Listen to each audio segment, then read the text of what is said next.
E um fato que a gente comentou um pouco antes é que determinados transtornos podem não ter remissão total de sintomas, né? Como a gente falou dos casos que a pessoa pode passar o resto da vida sendo medicada, né? Existem casos em que a pessoa pode, e isso, né, talvez seja uma coisa importante as pessoas pensarem, que determinados transtornos podem realmente precisar de um acompanhamento e um tratamento ao longo da vida. Os exemplos clássicos na medicina, na psiquiatria são a esquizofrenia e o toque. Depressão às vezes, mas esses casos, esquizofrenia e toque, nós conseguimos avanços extraordinários com a medicação. A pessoa hoje com esses dois problemas leva uma vida praticamente normal, mas precisam tomar o medicamento.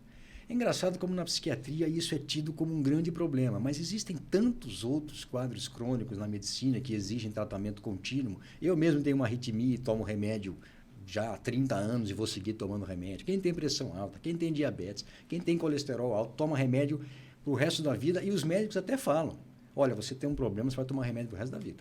E os caras levam numa boa. Na psiquiatria, não, mas eu quero parar de tomar o remédio. Quero parar de tomar o remédio e vai, se parar, dependendo do caso, vai ter uma recaída.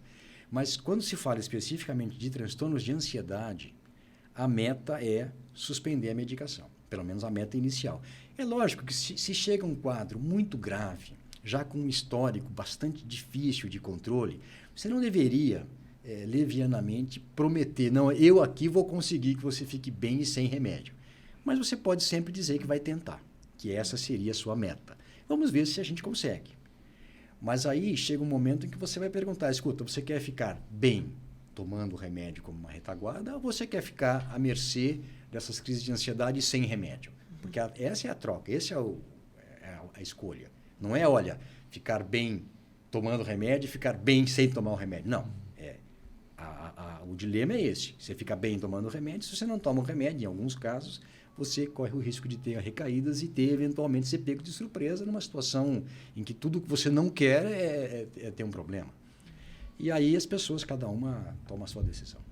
Me parece que há uma latência entre a percepção do mal-estar e a busca pelo profissional. E aí você deu esses exemplos da arritmia, da diabetes. Ah, mas aí eu tenho um exame que eu estou vendo, é um problema físico, né? Eu não vou ficar indo no médico por causa de uma coisa que eu inventei, uma coisa que é da cabeça. Acho que algumas pessoas esquecem que a cabeça faz parte do corpo, né? Fica parecendo um mundo fantástico. Mas tudo que nós queríamos, Sueli, seria uma dose, um dosador de ansiedade. Uhum. Olha, não interessa o que você acha, tá aqui. Tá não tem exame, doutor? Não aparece no exame de sangue, tomografia? Nada. E como é que eu sei que eu não estou inventando esse problema?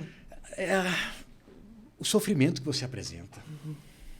E aí eu costumo, às vezes, colocar o ponto. Falei, olha, nós estamos numa situação de impasse. Uhum.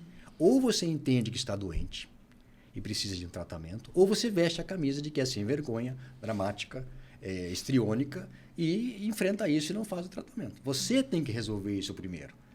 E quando eu digo também para as pessoas, olha, a intenção não é convencer os outros de que você está ou não está doente. A questão, quem te quer bem, quer ver você bem. Então, a ideia é você se tratar e ficar bem. O que os outros pensam não é tão importante. Mas, infelizmente, é uma verdade, é uma dura realidade. As pessoas que sofrem de transtornos de ansiedade e de quadros depressivos são incompreendidas, são julgadas mal, são acusadas de serem problemáticas, de serem desmancha-prazeres, estraga-prazeres, porque nós íamos viajar e por sua causa não vamos viajar. Infelizmente. Mas é isso. Por mais que as pessoas digam coisas, você tem que ter um entendimento seu. Olha, ou eu estou doente, acredito no médico e vou me tratar para ficar bem, ou realmente eu sou essa pessoa que dizem que eu sou. Uma pessoa fraca, uma pessoa problemática, uma pessoa que gosta só de criar problemas. O parâmetro é o seu sofrimento. O sofrimento é enorme. Se você tem olhos para ver e um mínimo de empatia, você vai ver que o sofrimento é enorme. Não é incomum as pessoas desabarem na sua frente. Porque quando contam que perdem o controle, que gostariam de se controlar, gostariam de serem capazes de conter aquilo e não conseguem. Algumas pessoas até se sensibilizam a isso depois da própria experiência. Ouço muito falar, né? Não acreditava em crise de ansiedade ou pânico até que eu tive. Mas existe, isso é muito verdadeiro. Isso é muito verdadeiro, Sueli, mas tem também um pequeno grupo que depois de ter fica ainda mais radical, dizendo, eu tive e melhorei você tem que melhorar também. Como se todos os casos fossem iguais. Eu tive um problema assim, eu fiquei bem. E é um absurdo que você não fique bem. É só você se esforçar. É só você se esforçar, autodeterminação. e fazer. E não é assim. Não é assim que funciona. Sorte sua que você ficou bem.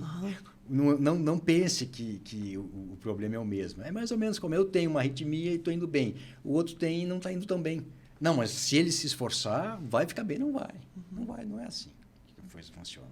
Então, existem. Mas, felizmente, a maior parte das pessoas, depois de ter uma vivência ou pessoal ou próxima, se torna um pouco mais empática, se torna um pouco mais solidária e até tem uma postura mais positiva, mais construtiva, né?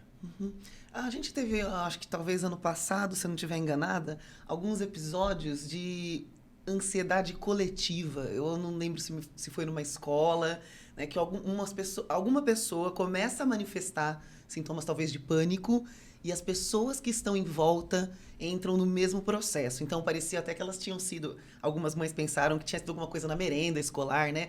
Todas as crianças passando mal, acho que 16 crianças foram socorridas. Isso existe, doutor? Tanto existe que foi relatado, né? Isso existe. A ansiedade é contagiante, então? É contagiosa. A ansiedade é contagiosa, sem Como sombra de dúvida. isso acontece, doutor? Bom, nesse caso específico, eu acho que dependendo do estímulo, tem até umas pegadinhas de uma pessoa que finge que está levando um susto e a pessoa do lado leva um susto junto e sai correndo. Cadê? O que está acontecendo? Porque é uma reação. Existem os fenômenos de histeria em massa que são estudados por alguns psicólogos sociais, então que algumas pessoas, um pequeno grupo, começa e vai todo mundo na mesma linha. Então a ansiedade é contagiosa. Se você está sentado com uma pessoa muito ansiosa, a tendência é que você comece a ficar ansiosa. Eu percebo em mim. Quando eu estou diante de um paciente muito ansioso, eu começo a ficar mais inquieto. Eu começo a respirar mais rápido. E aí eu penso, nossa, deixa eu me controlar, essa pessoa é muito ansiosa, eu estou pegando a ansiedade dela. Ele acha que está tendo um ataque de pânico e eu acho também. Eu sei que não, mas eu estou ansioso também junto com... Mas o fato é o seguinte, se você coloca um monge budista de uma pessoa extremamente ansiosa, uma do lado da outra numa sala, o que vai acontecer é que o monge vai ficar ansioso. Tem a menor chance do outro pegar o nível de harmonia interna e relaxamento do monge. Vai ser o contrário. O monge vai ficar incomodado. O que está acontecendo? Para quieto. Está me atrapalhando, está me incomodando. É isso que acontece. Então, imaginem num ambiente familiar. O que com esse contágio? A criança, primeiro que a criança é a esponja. A criança é muito agitada. Aí você vai ver, os pais são agitados ao quadrado. Estão sempre brigando, estão sempre apavorados.